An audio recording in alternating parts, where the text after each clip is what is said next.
y hacer la clase. Bueno, chévere. Entonces, ahora sí vamos a hablar principalmente acerca de la clasificación de los números en sí. A ver, permítame voy a abrir una pizarrita virtual que tengo por acá para poder compartirles la pantalla y así arrancar. ¿De qué país son ustedes? De pronto para irnos conociendo también un poquito.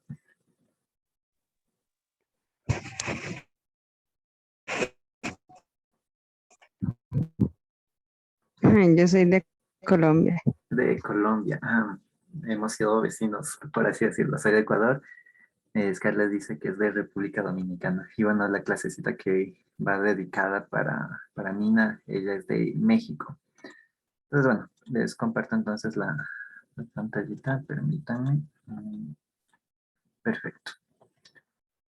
Bueno, entonces, más que todo vamos a hablar, como les decía, sobre la clasificación de los números, ¿sí? Y aquí tenemos que empezar diciéndoles algo. Vamos a hacerle una especie de mapa conceptual, no vamos a profundizar en cada uno de ellos, bueno, exceptuando con algunos ejemplos nada más, más que todo para que quede más óptimo, más entendido a la práctica, ¿listo? Hay que empezar diciendo que las matemáticas, como ustedes saben, estudian lo que son los números. Y, y hay un asunto, mucha gente que se inicia en el asunto de las matemáticas de bachillerato, por ejemplo, los que están en la escuela, suelen decir que no les gustan las matemáticas porque son muy complicadas. Y es verdad que sí, los números, todos los números existentes tienen un nombre, tienen ese nombre, de hecho. Todos los números existentes, habidos y por haber, se llaman números complejos. ¿Sí? Entonces, ese es el nombre que reciben todo tipo de números. Bien bonito esto. Entonces, todos los números existentes, habidos y por haber, se llaman números complejos. Hay un símbolo que se utiliza para denotar lo que son los famosos números complejos. El símbolo que se usa por lo general es una C de doble rayita, ¿sí? Tal vez en algunos libros, algunos textos vas a encontrarte con una C como esta, pues ese es el símbolo para representar todos los números complejos, los que se manejan el día a día, números que van a incluso más allá del entendimiento, por así decirlo, como son los imaginarios, entre otros. Todos los números son números complejos. Hay otro símbolo también que utilizan algunos textos un poco antiguos, que es una C, pero a un estilo medio francés, o sea, una C curvada, media chévere, la cual no me atrevo yo a dibujarla porque, como ven, mi letra es un poco fea, entonces no me arriesgo mucho a escribir dicha C. Por cierto, si tienen alguna duda, algo que acotar, pues me lo hacen saber, o sea, abriendo su micrófono o en el chat, ¿vale? Bueno, eso se unió alguien más. Vamos a que se conecte el audio. Eduardo, sí, vamos a que se vaya conectando el audio. Eduardo. Ya, también tiene la letra. Eduardo, Jorge Eduardo, ¿qué tal? Un gusto.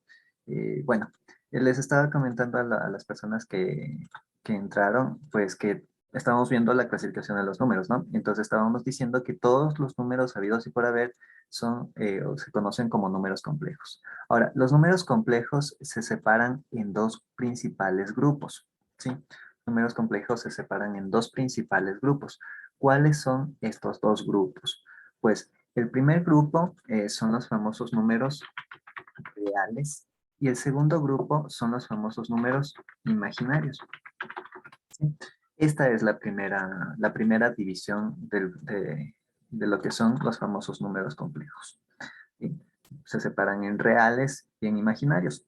Pero bueno, ahora lo que hay que entender es la diferencia que existen entre números reales y números imaginarios, ¿sí? Porque existe una gran diferencia entre estos dos. Y para entenderla de manera más sencilla, pues vamos a hacer una pequeña ejemplificación, un pequeño ejercicio para entender más menudamente la diferencia o diferenciar números reales e imaginarios y cómo funcionan en sí. Para lo cual quiero que todos aquí, espero tengas un lápiz a la mano. Todos aquí busquen un lápiz. Sí, quiero que todos tengan un lápiz a la mano. Me van confirmando si tienen un lápiz a la mano. Me lo puedes confirmar a través del chat o colocando un pulgarcito. No sé si sale en mi pantalla en alguna de las dos esquinas. Yo les veo a todos ahí. Entonces, si ya tienes un lápiz a la mano. ¿Lápiz o esfero? Dame un momento. Dice, ya, perfecto. Entonces, ¿listo? Eso. Mientras tanto, no sé si Scarlett y los demás pueden, pueden ver, tener ya un lápiz a la mano. Excelente. Ya, bueno, ya, perfecto. Ahora sí. Bueno, esta ejemplificación podría funcionar mucho mejor si es que estuviésemos presencialmente, pero vamos a intentarlo así de manera virtual. Perfecto. Entonces, vamos a hacer el siguiente ejercicio. A ver, permítanme. Ya. Vamos a imaginarnos, primero, tienes un lápiz real en tus manos, ¿cierto? Todos tienen un lápiz real en sus manos. Bien. Lo vas a dejar a un lado, te vas a olvidar de ese lápiz, ponlo ahí en la mesa o al lado tuyo. Y ahora quiero que te imagines, quiero que en tu mente te imagines un lápiz diferente. Sí, uno que no tengas, uno que, es más, que no hayas visto jamás en tu vida. Imagínate un lápiz, por favor. Ya, perfecto. Todos tienen un lapicito en su imaginación y tienen también al lado de ustedes un lápiz real. Si estuviésemos presencialmente, los cuatro que estamos reunidos aquí, si estuviésemos presencialmente, podríamos al lápiz real que tenemos al lado de nosotros ponerlo en orden de tamaño. Sí, digamos, no sé, ¿cuántos centímetros tiene el lápiz que tú tienes al lado tuyo, Sandra?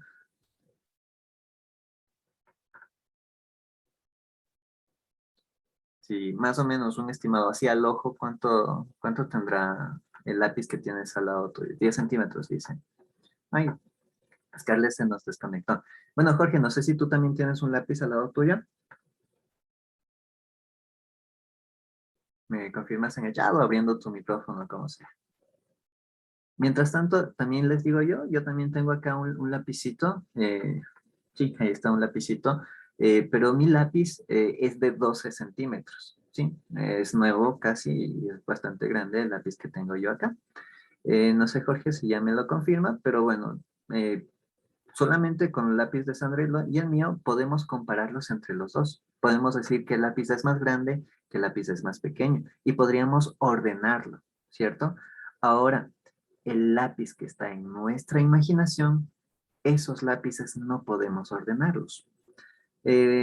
Sandra, tú que estás participando más, quisiera que me digas, por ejemplo, ¿qué medida tiene el lápiz que está en tu imaginación? Porque recordemos que había un lápiz real al lado de nosotros y un lápiz en nuestra imaginación. ¿Qué medida tiene el lápiz que está en tu imaginación en este momento?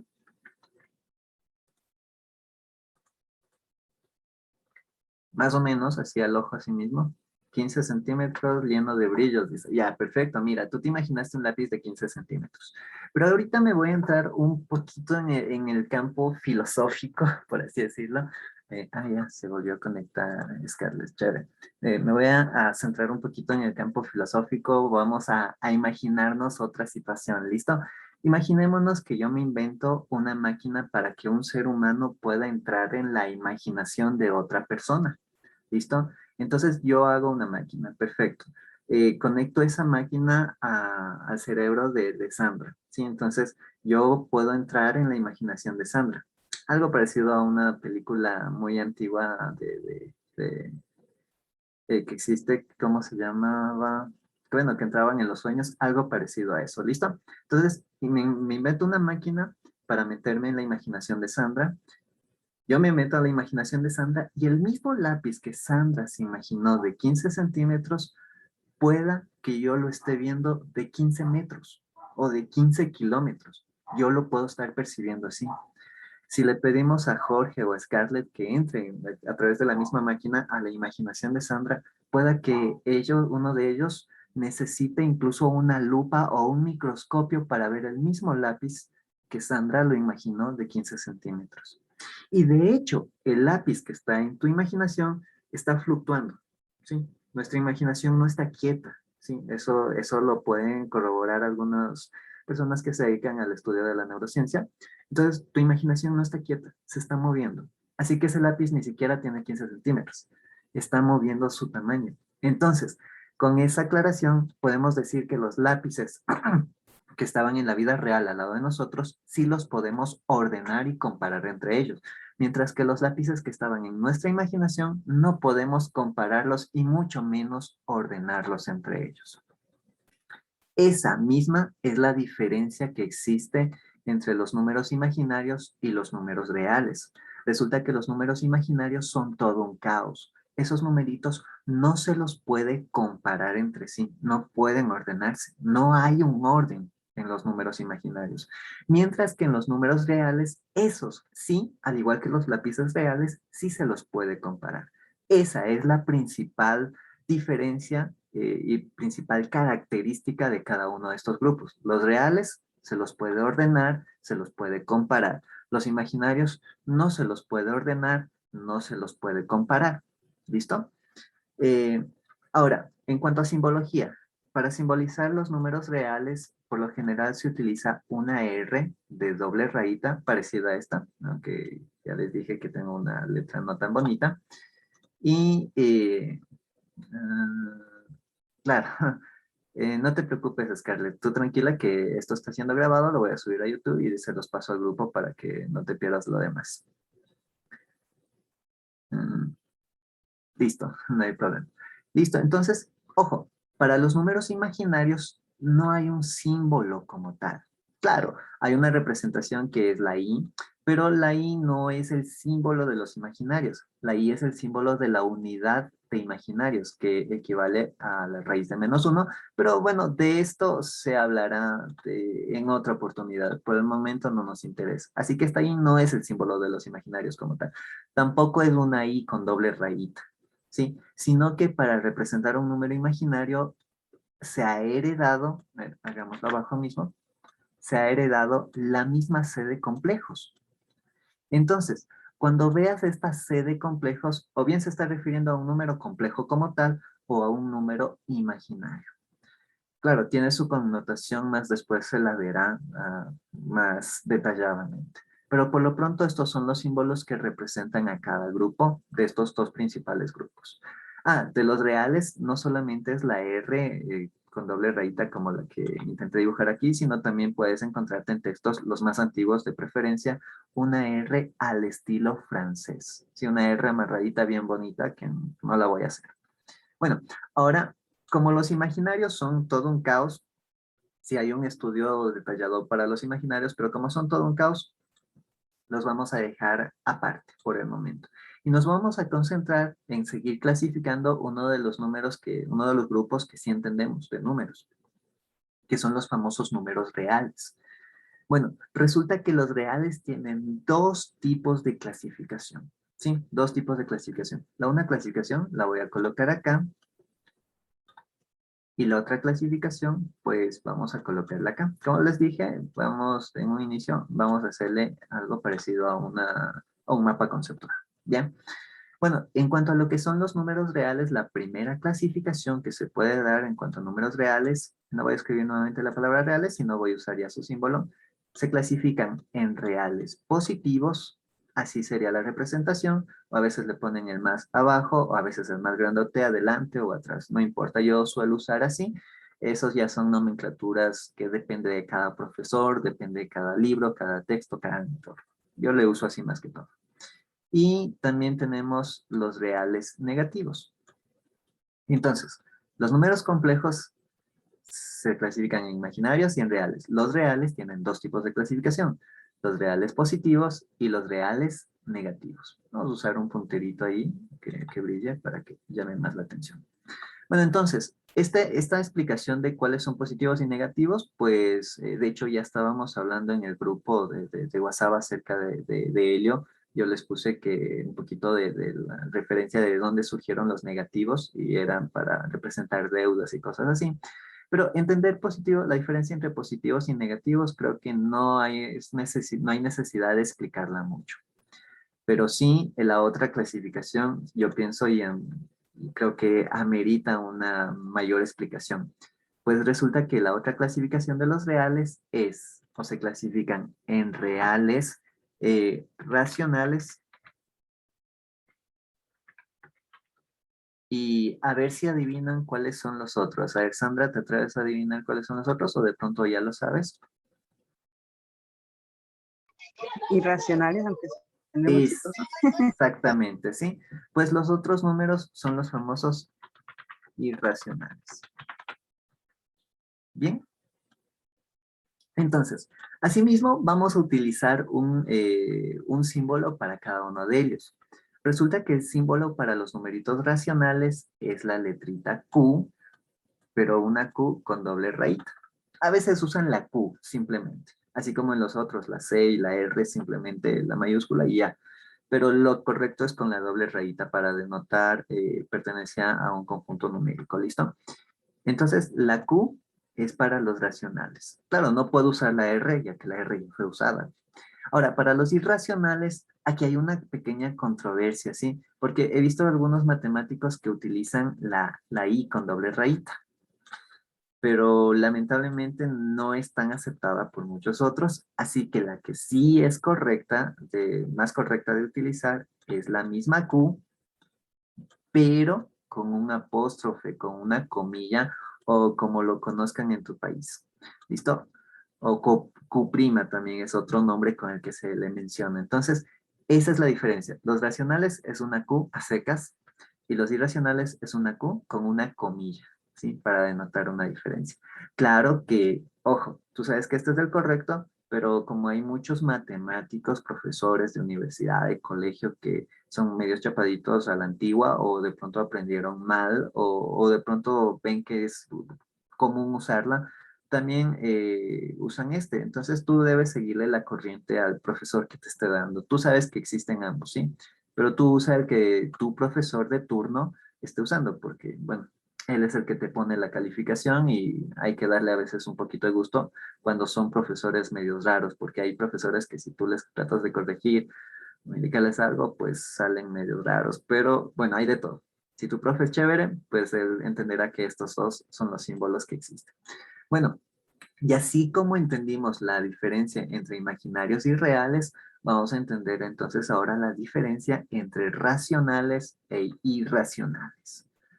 Así que, primero quisiera escucharles a ustedes, Jorge también, no sé si puedes participar un chance, escucharles a ustedes acerca de cuál piensan ustedes que es la característica de los racionales o irracionales.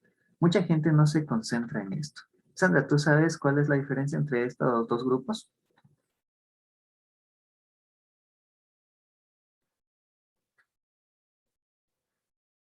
Jorge, La verdad no me acuerdo.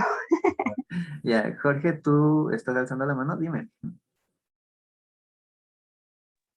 Ah, que yo recuerde es que los racionales son exactos o periódicos.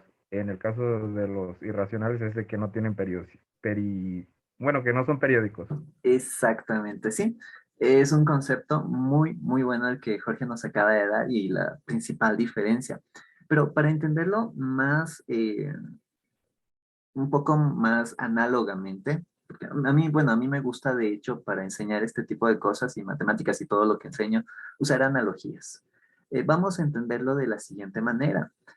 Olvidemos un poquito, un ratico de matemáticas y pensemos en lo siguiente. Vamos a pensar en lo siguiente. Imagínate dos profesores, ¿listo? Dos profesores que hayas tenido en tu infancia, en tu colegio, lo que sea. Siempre, siempre, en todo colegio nunca falta el profesor que es buen dato, que se le entiende, que se explica súper bien. Y nunca falta aquel profesor que nadie le entiende.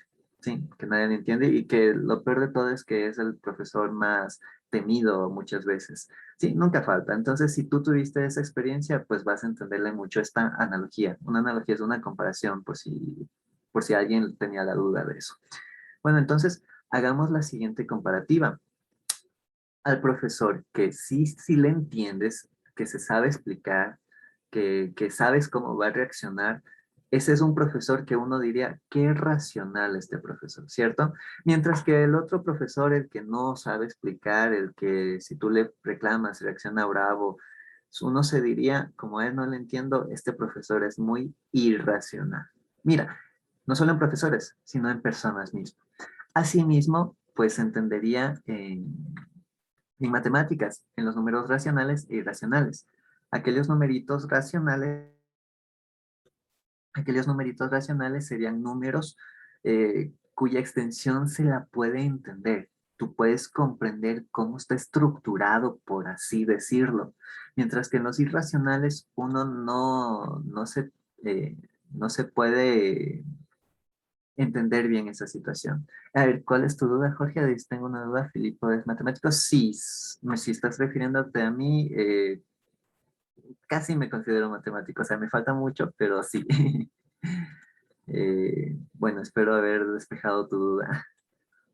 Bueno, sigamos. Entonces voy a poner algunos numeritos por acá y tú me vas a decir si son racionales o irracionales.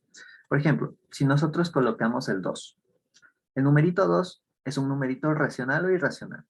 Pues el 2 es un numerito racional. ¿Por qué? Entendemos, el 2 está ahí y punto. Y más que todo vamos a concentrarnos en los decimales que existen. Profe, pero aquí no hay decimales. Pues resulta que todo numerito, aunque sea entero, tiene decimales. Y esos decimales son ceros que tú puedes irles agregando después de la coma. Que después de la coma no tienen ningún valor, así que se los puedes agregar. Entonces, cuando tú entiendes qué número puedes agregar, es un número racional. Entonces, mira, yo puedo agregar este cero, ¿pasó algo? ¿Se afectó en algo? No, sigue siendo el 2. ¿Puedo agregar otro cero? Sí. ¿Puedo agregar infinitos ceros? Sí.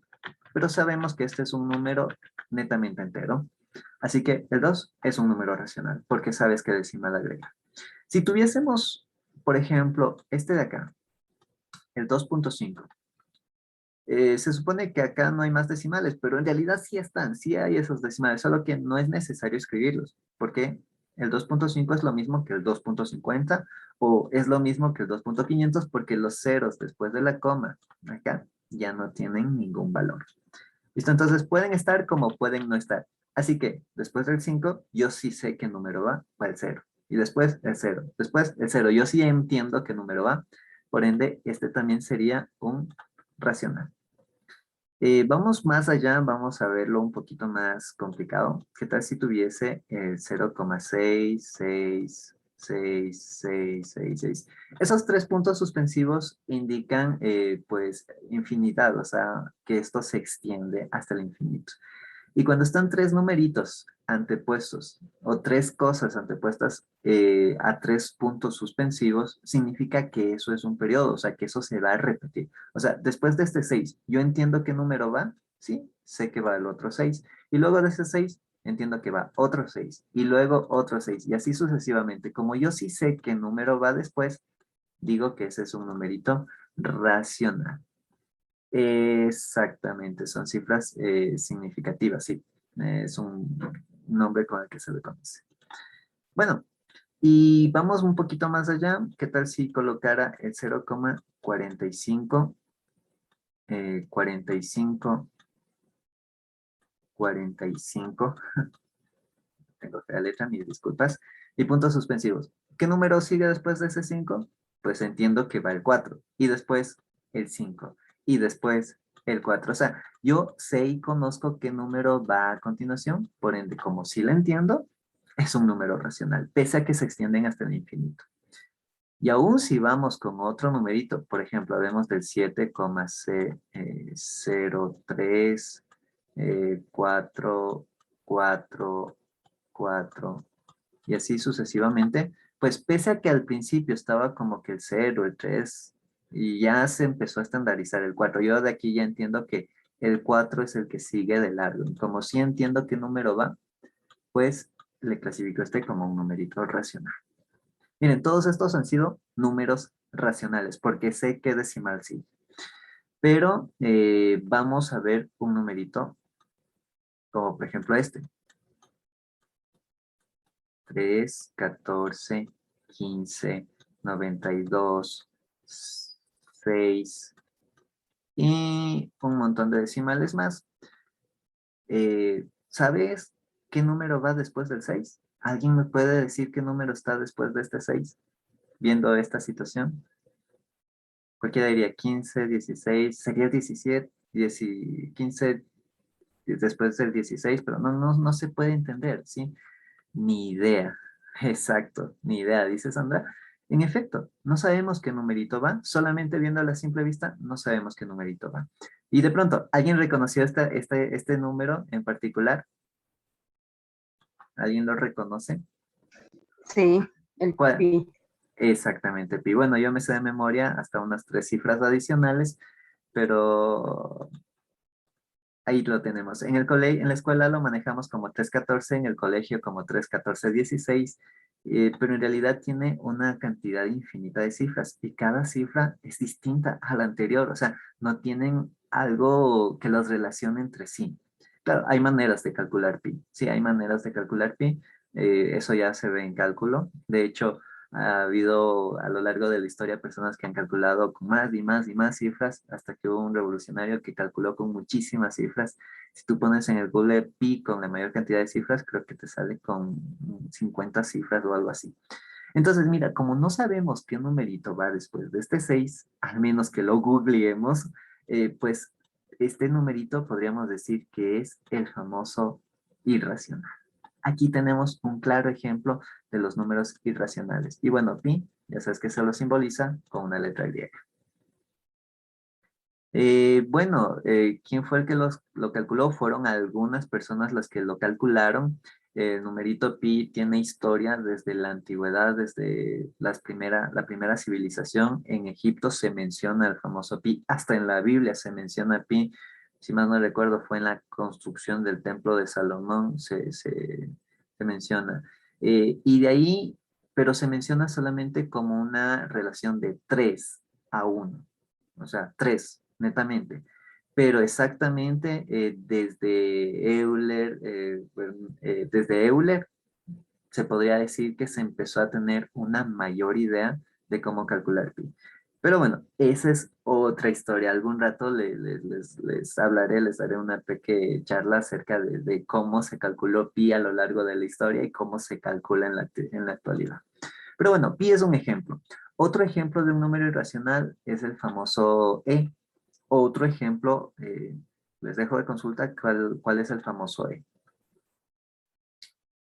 Eh, sí, me estás escuchando, Sandra. Jorge dice que le falló un poquito el audio. ¿Tú sí me escuchas bien? Sandrita, ¿me puedes confirmar, por favor? Ah, ya me está escuchando bien. Ah, ya, perfecto. Otras cantidades ejemplares de números irracionales son la raíz de 2, la raíz de 3, algunos logaritmos. ¿Listo? Entonces, miren, aquí ya creo que podemos entender un poco mejor la diferencia entre racionales e irracionales. Ojo, los irracionales también tienen su propio estudio, ¿no? O sea, puedes clasificarlos en representativos, no representativos y bueno, como los irracionales no los entendemos muy bien, su periodicidad, porque no tienen, nos vamos a concentrar así mismo en los números racionales, porque estos los vamos a seguir clasificando, por así decirlo. Resulta que los números racionales se clasifican también en dos grupos, ¿sí? ¿Quién me quiere adivinar qué grupos son los dos grupos que se clasifican los numeritos racionales? ¿Alguien? ¿Sandra? ¿Jorge? No me acuerdo. No te acuerdas, Sandra. ¿Tú, Jorge, te recuerdas más o menos en qué grupos se clasifican los racionales? Ah, no, diría positivos y negativos, pero no creo que todavía había Ya. otra. Bueno, les comento. Los numeritos racionales se clasifican en números enteros, ¿sí? y en números fraccionarios o decimales, ¿no? Que son lo mismo, los fraccionarios son lo mismo que los decimales, por así decirlo, o sea, no son enteros, es la contrario, ¿ya? Entonces, mira, los enteros y los fraccionarios. Un símbolo para los numeritos, los fraccionarios sí sacan canas verdes, dicen. Bueno, es bueno entender esta clasificación porque nos da una perspectiva un poco más amplia de lo que son las matemáticas. Pero bueno, los enteros también tienen su símbolo. No es la E, como muchos piensan que es siempre la inicial, ¿no? Es la Z con doble rayita, ¿sí? Es una Z con doble rayita, el símbolo que se utiliza para representar a los famosos números enteros. Bien, ahora en cuanto a los fraccionarios, estos realmente, al igual que los imaginarios, no tienen un símbolo propio, por así decirlo, pero sí tienen una representación. Una representación puede ser n sobre d, que se dice numerador sobre denominador, o p sobre q, o x sobre y, como tú quieras, pero esto más que un símbolo es una representación. Más símbolo como tal, no hay, no tiene. ¿Listo? Pero los enteros sí. Y bueno, los fraccionarios, como Sandra lo dijo, sacan canas verdes al principio, el cómo manejar de decimales a fracciones, de fracciones a decimales, cómo sumar, restar, multiplicar y dividir fracciones. Es un poco complicado al inicio, pero es necesario. Y esto, como es un estudio más grande, pues lo veremos en otra ocasión. Como ahorita nos estamos centrando en lo que es la clasificación de los números como tal, vamos a ver el asunto de los numeritos enteros, porque estos tienen su propia clasificación. Y ahí sí va la clasificación que nos mencionó Jorge, ¿sí? Resulta que los numeritos enteros se clasifican en dos principales grupos, ¿sí? El primer grupo son los famosos enteros negativos, que fueron los que mencioné en el grupo que los desarrollaron los hindús para representar cantidades de deuda. Y también tenemos los enteros positivos, ¿sí? Miren, es una clasificación muy similar, muy similar. A ver, perdón. Ay, se me rayó. Muy similar a la que tenemos acá, a la de los reales. Hay reales positivos y reales negativos, solo que dentro de estos reales positivos hay tanto enteros como fraccionarios e irracionales. Dentro de estos reales negativos hay enteros como fraccionarios e irracionales. Entonces es una clasificación como que un poco más generalizada esta, pero a la que acá me refiero es solo manejando números enteros. Por ejemplo, enteros negativos sería el -2, el -1, el -7, el -1000 y así. Enteros positivos sería el 1, el 2, el 5, el 20. Gracias, gracias Jorge. Entendido esa partecita, ahora te comento, bueno, ejemplos ya tenemos. Ahora te hago la siguiente pregunta. Aquí hay un debate, ¿no? El cero. El cero es un número entero. Te comento, el cero es un número entero. Pero, ¿a qué grupo le pondrías tu pertenencia? ¿Al de los negativos o al de los positivos? Ojo, el cero es entero. Y en los enteros hay positivos y negativos. ¿A qué grupo pertenece el cero? Eh, Yo te- le daría su propio grupo, la no tiene verdad. su propio grupo y sí a la vez, pero solamente asumiendo que hay solo estos dos grupos, tus... En Jorge, comentarios. ya, Sandra, positivos, a los positivos. Te equivocaste por ahí. Ah, ya, positivos. Y Sandra, te cuento que sí tengo un canal de YouTube. Ya les pasaré al grupo, ¿listo? Bueno, en efecto, el cero, si tú quieres, puedes decir que pertenezca a los positivos. Pero si tú quieres, puedes hacer que pertenezca a los negativos. A cualquiera de los dos grupos, el cero puede pertenecer. Es más o menos como si una persona tuviese un papá colombiano y una mamá ecuatoriana. Es un ejemplo por lo que Sandra me dijo que es de Colombia, me dijiste, ¿no? Por cierto, Jorge, no me comentaste, coméntame en el chat de qué país me estás viendo, ¿listo? De México. Sí, sí puedes darle su propio grupo, pero estaríamos saliéndonos un poco de la clasificación de los números existentes, ¿sí? Entonces, como les estaba diciendo, hola vecina, es como si una persona tuviese un papá de un país y una mamá de otro país. Exacto, los matemáticos no la aceptarían mucho, aunque algunos sí. Entonces el cero es como si tuviese una doble nacionalidad. El hijo que nace de dos papás de diferentes países tiene doble nacionalidad. Bueno, dependiendo de la ley de cada país, ¿no? Entonces ese hijo se puede considerar ecuatoriano y colombiano al mismo tiempo. O sea que si él quiere, puede vivir, trabajar y funcionar libremente en Ecuador, puede vivir, trabajar y funcionar libremente en Colombia, sin que nadie le diga nada. Asimismo es el cero. El cero puede pertenecer a los positivos, como puede pertenecer a los negativos. ¿Listo? Ahí está el cero. Si quieres darle un propio grupo o un propio grupo, por así decirlo, aunque no sé si a un grupo de A1 se le denomina grupo, creo que sí, sería al grupo de los neutros, a los cuales pertenece solo el cero. Es como si fundáramos un país entero solamente para el cero, solamente para un habitante. Es por eso que no tiene mucho sentido. Entonces el cero, como les decía, puede incluirse en cualquiera de los dos grupos o en ninguno. Si no quieres incluirlo en los positivos, pues no importa. Si no quieres incluirlo en los negativos, pues no importa. Entonces ya sabes, el cero pertenece a ambos. Ahora, hay un grupito que no aparece en ningún lado aquí, pero que existe, ¿sí? Y es un grupo bastante importante, que en el grupo de chat lo mencioné al hablar de los números romanos, que alguien publicó una imagen ahí de los números romanos, que yo dije que prácticamente esos son los números naturales. Ahora, en toda esta clasificación, ¿en dónde entran los números naturales? Algunos matemáticos los números naturales los pondrían por acá, pero no, ¿sí? La dualidad del cero, exactamente.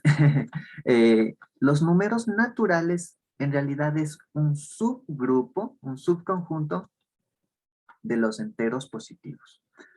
Aquí es donde podemos estar ubicando los números naturales. ¿Listo? Los números naturales tienen su propio símbolo y este sí es la inicial, es la n. Ya. Creo que todo mundo aprende los números naturales en la escuela.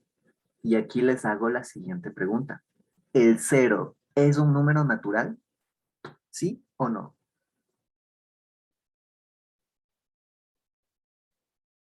¿Qué dicen ustedes? O mejor dicho, ¿cuáles son los números naturales? Eso ya me están respondiendo por acá. Para mí sí dice, o sea, Sandra dice que el cero sí pertenece a los naturales. ¿Tú qué dices, Jorge? ¿Cuáles son los números naturales?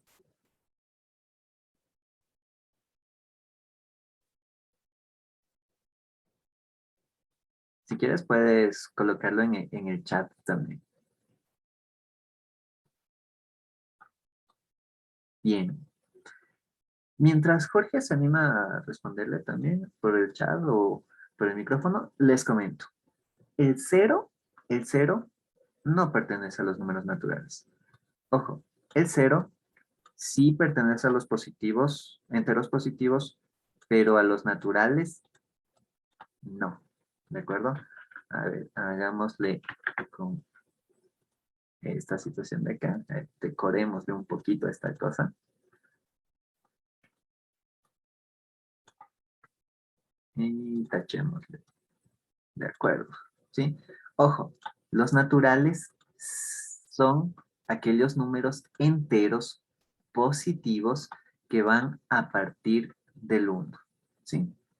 Enteros positivos son los reales, ¿verdad? Sí, los naturales. Sí, los enteros positivos son los naturales. Perfecto, sí, los enteros positivos. O sea, los numeritos naturales son el 1, el 2, el 3, el 4, el 5, el 6, el 7, el 8, el 9, el 10, el 11, el 12 y así hasta el infinito, pero siempre y cuando sean enteros y sean positivos. Ojo, los números naturales no hay negativos y el cero no es un número natural.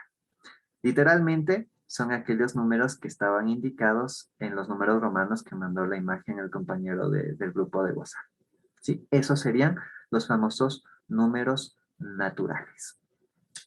Y para entender por qué se llaman naturales, porque son los números que nos sirven para contar la existencia de algo.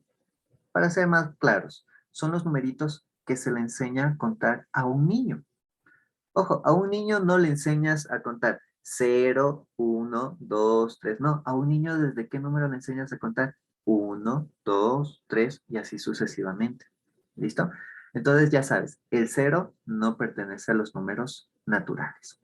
Y bueno, también hay otra clasificación aquí dentro de los naturales, que hay los ordinales, los cardinales, y bueno, un montón de números más, pero eso ya sería armarle en un mapa conceptual como tal, ya muy complejo. Y con esto ya es más que suficiente para que uno vaya comprendiendo de mejor manera el mundo de los números como tal. Y que pienso yo, en lo particular, en lo personal, pienso yo que es el primer paso para entender las matemáticas en sí. Las matemáticas estudian los números. Entonces, si uno quiere entender las matemáticas, debe entender cómo funcionan los números, qué tipos de números hay, cómo se clasifican, cómo reaccionan esos números entre sí. Entonces, esta, para mi punto de vista, es la base fundamental. Ojo, si tú googleas clasificación de los números, te vas a encontrar con mapas parecidos a este, pero ninguno tal cual como este, como el que estás viendo por aquí, ya que les dan otros tipos de clasificaciones en algunas partes, a veces otros símbolos como este I de acá, entre otras cosas. Pero en síntesis, para tener una noción, para empezar a estudiar las matemáticas como tal, yo pienso que esta sería la manera en la cual nosotros podríamos estar clasificando de manera global a los números, ¿sí? Como ves, no hemos profundizado en ninguno de ellos, lo hemos visto superficialmente a cada uno de ellos, pero la connotación completa ya la entendemos. Ya sabemos que todos los números son complejos y los que más hemos analizado son aquellos que se pueden ir clasificando de manera más entendible. Y con eso, bueno, yo pienso que sería todo, por así decirlo, en cuanto a la explicación que estábamos acordando o ver, que es la clasificación de los números. No sé qué tal les pareció esta clasecita, si me pueden dejar algún comentario a través del chat o encendiendo su micrófono. De pronto hay un comentario que qué tal les pareció, si lo entendieron, si le captaron más o menos, si lo veían así antes o no. Y ojo, esto es importante que lo vayan captando después, que lo vayan tomando en cuenta porque se utiliza después. Muchos textos de divulgación científica, muchos textos de matemáticas, muchas situaciones, por ejemplo, usan los símbolos, usan la Z, usan la N, usan la R, usan la C, en vez de escribir la palabra completa. Entonces, si uno no tiene una noción de qué significan esos símbolos que vimos en este mapita conceptual, por ejemplo, pues no va a entender a qué grupo se está refiriendo o a qué tipo de número. Entonces, el entendimiento del texto en general, pues va a ser limitado. Es por eso que pienso importante empezar una clase de matemáticas por esta parte, o sea, un curso de matemáticas por esta parte. Bueno, aquí, gracias Sandrita, dice, sí, ya les voy a mandar al grupo el link del video que voy a subir, ya ahorita lo voy a subir y ahí les mando, ahí está el canal, ahí te puedes suscribir, aunque no tengo muchos videos habilitados, sino que están habilitados más para mis estudiantes, pero ya voy a poner videos públicos, ¿listo? Me gustó mucho tu explicación, gracias Sandrita. Estuvo excelente repasar, sí, es bueno repasar, créanme que esta clase, les comento, esta clase yo empiezo dándola a estudiantes universitarios, a estudiantes que empiezan la universidad, yo les doy esta clase. Y crean, les ayuda muchísimo. Sí, ya luego les enseñaré algún momento eso, ¿listo? Por lo pronto, pues muchas gracias por haber estado aquí. Voy a subir ya el videito pues a YouTube y mandarle un saludo a todos los del grupo, ya que todos ellos lo van a ver. Y asimismo ustedes tengan una muy feliz noche, una excelente una excelente noche. No sé qué hora será en República Dominicana. Bueno, en México tienen el mismo horario que acá. No, República Dominicana era Scarlett. En Sandra está la misma hora que nosotros. Listos, 12 de la noche también es acá. Bueno, entonces que tengan una muy buena noche y me despido porque también tengo otras ocupaciones que hacer. Bueno, chicos, muchas gracias. Hasta luego. Nos vemos.